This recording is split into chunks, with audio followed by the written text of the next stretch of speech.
So if you have this dashboard lights, check engine and multifunction, it's the zigzag spiral light for Dacia Logan 1.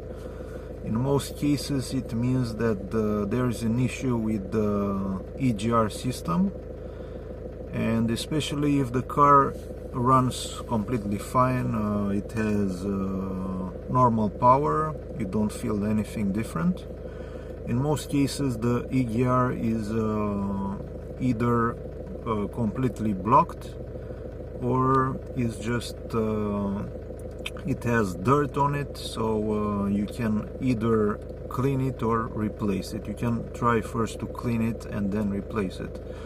Before all of that, it's a good idea to just scan for errors, but in most cases the EGR system will come up.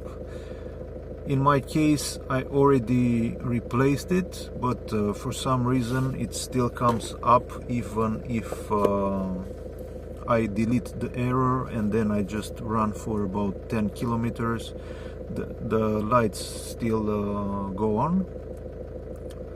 So in that case, it's the sensor, and if that's the case, you can either replace the sensor or just don't bother, as the EGR system works fine. But after a while you might want to change the sensor, as you will not know when the new or the cleaned EGR system needs to be cleaned again or replaced in that case. So as I said, in most cases these two errors, check engine and zigzag one for Dacia Logan 1, means that there's an issue with the EGR system.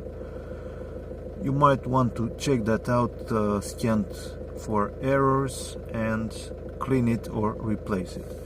Alright, so I hope that you found the video useful. If you did, please subscribe, and thank you for watching.